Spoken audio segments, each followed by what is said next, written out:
So happy Wednesday, everybody. Thanks for being with us today.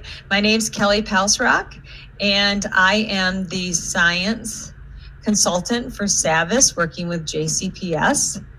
And today we're going to be talking about Elevate Science and interactivities that are embedded in the different topics within Elevate Science grades K through 5. So I'm happy you're here with me today. We all know that we want kids to be doers of science, and we're going to look at some activities that will help us do just that. Just wanted to remind everybody that when you are trying to log into the SAVIS Realize platform, you're going to access this through Clever, and you'll find the SAVIS Easy Bridge there, and then you'll log into the Realize platform from there. So if you have any questions, please reach out to us or to our customer satisfaction manager. And this is what the platform looks like once you log in. You'll see that you'll have 3 tabs. You'll have a browse tab, which will hold all of your courses that you've loaded on. You'll have your classes, and you'll have your data tab. And then the My Library tab up here, we talked about that last week, I believe, on how to create playlists. So if anybody wants any help on that or refresher, please feel free to contact us. And I'm sure that Chris will be putting my email and my Cloud HQ link in the chat, as well as the link to my Padlet. If you'd like to contact us, we are always happy to help with any questions you have, including things like lesson planning or labs that you might want to take a look at. Anything like that, we're here for you. Today, again, we're going to look at interactivities and how to make science more engaging. I like this image here because I was thinking about the idea that when we're planning at the, say, the module level or the topic level, that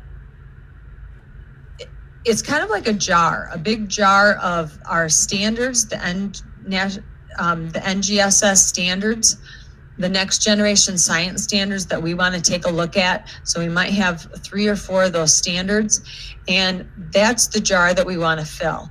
And those big rocks that take up most of that jar are going to be coming from your JCPS modules that have been designed for you and are just very well written and phenomenal.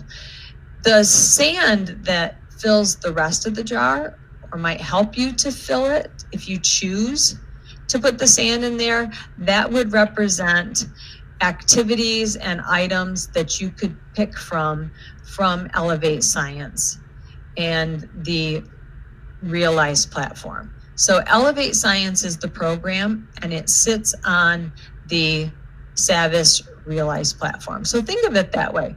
What we're offering you today are some extra activities that you might use just to, say, enhance what you're doing, or pick and choose some activities that you'd like to try. This is your Realize platform. And notice here I've got grades K1 and 2, and I put little stars by them because if I put those stars by them, remember, if I click favorites, those are going to come to the top. So if you are in the K through 5 building and you want, maybe you are a specialist and you're going to work with all K through 5, you can add all 5 programs to your platform. You can put stars by them, and all 5 of those will come up for you.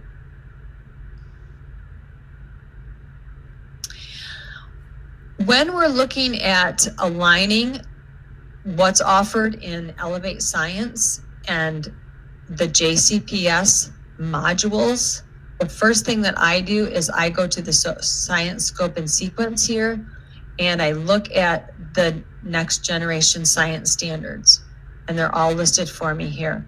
And today I'd like to look at grade 2 habitats. And when we look at plant animal habitats, I come over here and I can see my next generation science standards.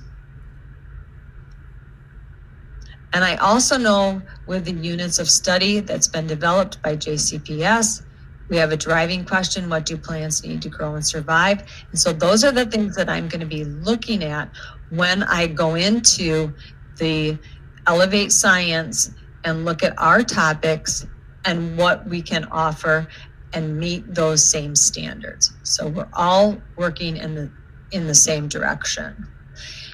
We can also look at kindergarten has needs of living things, grade 1 has living things, grade 2 has habitats. And so all of these are very related and do meet the needs for those next gen science standards. So let's go live and into the Savvis Realize platform. And we're going to browse here. And I'm going to go down here to grade 2. And I have not rearranged this one. And habitats are way down here. So here's our habitats. And you will see that every topic is going to be arranged with a topic launch, followed by lessons, and then we have our topic close. And in the topic launch, if we open this up, we're going to see that we have something called a quest. And a quest can be defined as an adventure that excites and intrigues the students as they journey through a topic. It's in addition to what is being covered throughout the topic. It is optional. Teachers can choose to do the quest, or they cannot. So the quest, like I said, is a storyline, and then throughout the topic, kids will do quest check-ins. Some teachers think that they have to do the quest in its entirety. They either do or do not do it. Not true. You can pick and choose parts of the quest that you like. You can skip around and decide if it works for you. So I'd like to show you this quest kickoff. It's called Protect a Habitat. And if you click here on info, you're going to see the standards for this quest kickoff. And it does meet the standards for the JCPS scope and sequence. So if we take a look here, these are what the interactivities look like.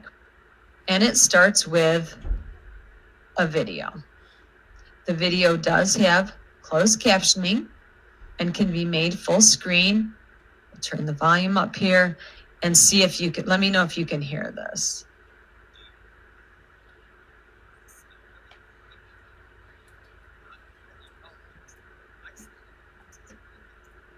We can barely hear it, almost. Okay, so you get the idea though that we're going to start out with our second graders, having them watch a video about a habitat. And then down here in these corners, they're going to push that button. And knowing our second graders, if they're like some of the little people that I know, they're digital natives. So we'll have to teach them a little bit about how to use these interactives, but I have a feeling they're going to catch on very quickly. So now in this quest, you'll find a way to protect the habitat. Notice what's happening here when I have my cursor over this written portion. It's also going to, it will read to the students if we need it to. So in this quest, you're going to find a way to protect the habitat, be creative. So down here, we're going to look at some different habitats. I love these pictures. They're so bright and engaging. And I have a magnifying glass that I can push on so I can bring that closer to me. So here's my coral reef habitat. Then I have a tundra habitat. This is what I'm living in today. No, thank you. I'd rather go back to the coral reef. Don't know about the people in the audience, but And then we can click here, and here's my desert habitat. So again, if we are doing this synchronously, we could have a discussion with our kids about, what habitat would you prefer to live in as second graders? And now we're going to move on to the third one. This is a habitat that was harmed or damaged. Observe how the habitat was changed. Why do you think it is important to protect the habitat? All right, so we're going to get some of their opinions. And again, here we have a slider.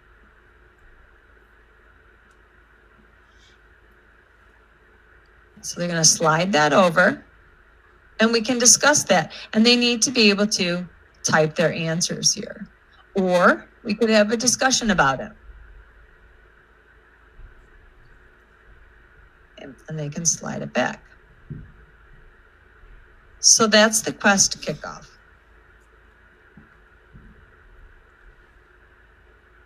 We have a little check mark up here, and it tells me, oh, I've completed pages 1 and 2, but not 3. I didn't type an answer in there.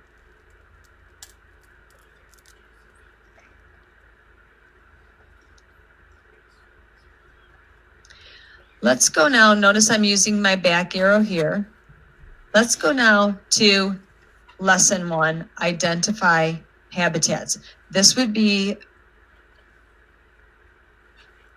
if we look here, I do not, in the investigate portion, I do not have an interactivity, but I do in the synthesize portion, which would coincide with the explain and the elaborate for if we're using the 5E model for lesson planning. So this is under synthesize. This interactivity, as teachers, we're going to have to decide how much direct instruction will we need before assigning these. So if I click on this one, your home is your habitat. Again, this will read, animals live in different habitats. They get everything they need to survive from their habitat. I can run this down. And this has 7 different pages for activities. So here's our beaver, near a stream. Again, this will read to the kids, and now we can pick up and we can circle, and I'm supposed to circle things the beaver gets from its habitat to survive. Well, I might circle that. I might circle some water. I might circle some air. Okay, and then I can move on. So the kids might need to learn how to use those tools. And you can see that we can move on, but I need to make sure that I show my kids that I need to pull this bar down because we're going to look at several different habitats for people. From the countryside to the city to an apartment building to a very tall apartment building. And Kelly, I think I have a tip for all of us. If you push Control or Command plus or minus, that'll help you zoom in and out, and then that way you don't have to worry about kids missing out on those. Oh. Yeah. So that's zooming in. Yep. And then they can zoom out. That way they can see that whole line down there at the bottom. Looks like, whoops. Sometimes mine jumps around a little too far. It does, mine but too. Yeah, if you bring it up, then you can at least, I think they can control it a little bit better. Thank you. Sometimes mine got a little too small and I couldn't then read this part and I lose my bar over here, but thank you. So now they want the kids to write about, describe what your habitat or home is and type in there. This one, the kids have to, and this is important, I think, for the kids getting used to reading the questions correctly. Which items do you need to survive in your habitat? So now we're going to drag and drop. And the question is that items you need. So when I was first looking at this, I was just taking all of them, and putting them on there. And notice what's happening over here. It's giving me some feedback, but I thought I needed a teddy bear. So notice what's happening. A bear provides comforts, but it's not needed. I think I need a window. Good job. I do need air to survive. So you can see that it is interactive. I want to start over. I'm going to bring my teddy bear down. Gosh, do I need my computer? Well, I think some people think they need their cell phones, but put that down. And so now we can see if it'll let us move on here. All right.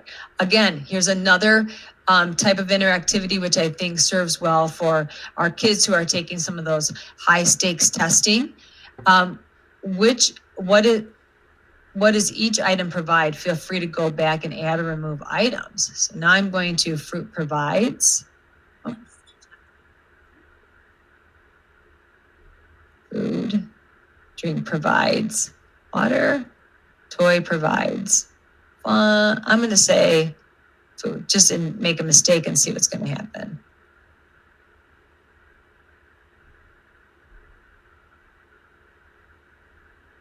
And then I'm going to check it. And notice what it's going to show me. It's going to give kids instant feedback on this. And then they can hit not quite, and they can try it again. And it'll then allow them to go back and think about what they need to redo. And error. And now I'm going to check my answers there. Good job. Now I do have to exit out of that before I can move on. So there are some little, nuances to these that the kids have to be able to learn in order to be a little more efficient when they're doing that. How is your home like another animal's habitat? Again, we're in the synthesize portion of this lesson. So if we take a look at that, we might want to decide how much teaching, direct instruction, do we have to do before we want to assign this. And to do that, we can go up here to the e-text, and we can use, maybe we're going to use the student e-text to do that. I can access that. I can open a new window. Just want to make sure that everybody understands that the e-text for both students and teachers are available to you online. And I can do my drop-down menu. The kids will have this at their disposal. They have bookmarks, annotations, and highlighters they can write in their notebook. If I look at my table of contents, I'm in habitats down here in topic 6. And this is a very interactive e-text. So we know that we don't want our kids to read about science before they have a chance to actually investigate and explore it. But here, maybe we do want them to go in and do a little bit of reading, or maybe looking at some things prior to doing that particular interactivity. So you can see how this is laid out. And it does read to them. It also will pull down our standards if we'd like to see those. So you get an idea of the richness of the resources that are here. Always literacy connections, as well as math connections, and reading checks that are embedded at point of use, as well as notebooks. So the kids can take notes right here in their e-text, and then those will be kept. And if you assign the e-text as a teacher, then you can go back and see what the kids have written. Absolutely beautiful graphics in these. Right, let's go back to the platform. Those always open in a separate window, so you can keep that separate from what you're teaching.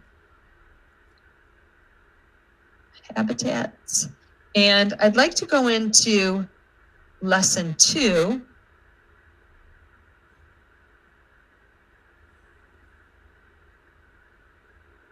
And in lesson 2, under synthesize, there's an interactivity called comparing different land habitats.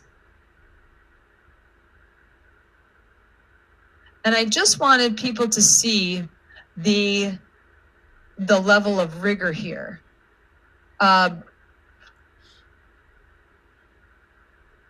Keeps our kids accountable, and I think really kind of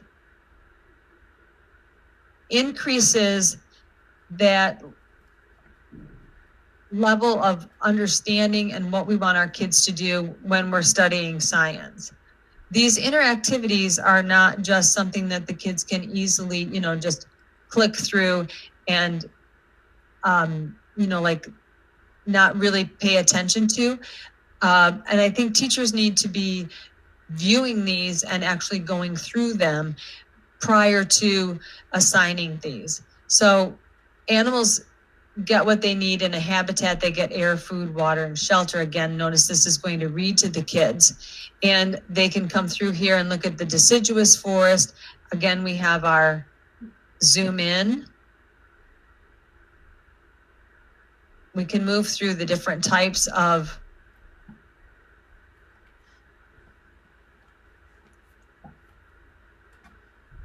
habitats. And with this one then, now we have different land habitats, and the kids are going to learn quite a bit about each of these habitats by pressing on those little circles. So quite a bit of information embedded in each one of these.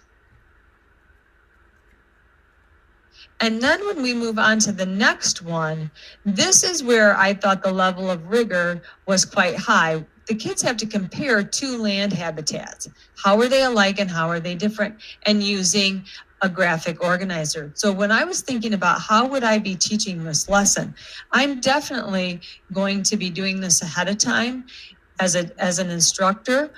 And I'm going to be thinking about, am I going to be doing this asynchronously or synchronously? I might have the kids start and do a little bit of it asynchronously, and then coming back to class and maybe doing an example together synchronously, and then maybe having my kids work in pairs to work on this part together, and then coming back as a whole group and discussing this. So I would be using this interactivity as more of a whole group lesson. And then we end with think about plants and animals and land habitats. Which might you write an ad for? So I really liked that, because now we've got some literacy skills coming in here with this one. And then I was thinking to myself, that's going to take me some time. So if you want to know about how much time to allow for these particular interactivities, if you go to the e-text and you go into the teacher e-text, at the beginning of each topic, you are going to be able to find a topic planner. And the topic planner is going to give you the amount of time that it takes to plan for each of the units that you're doing and each of the activities as we go through this.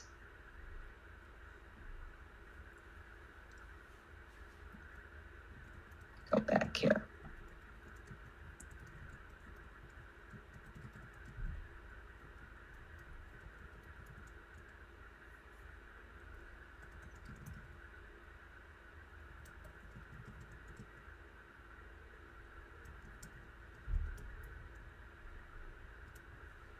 I apologize. I should have had this bookmarked.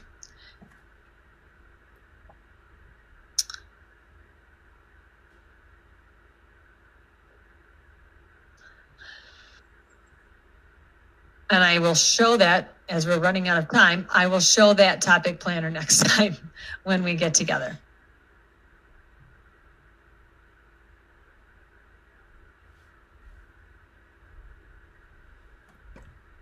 tons and tons of information there. I like it.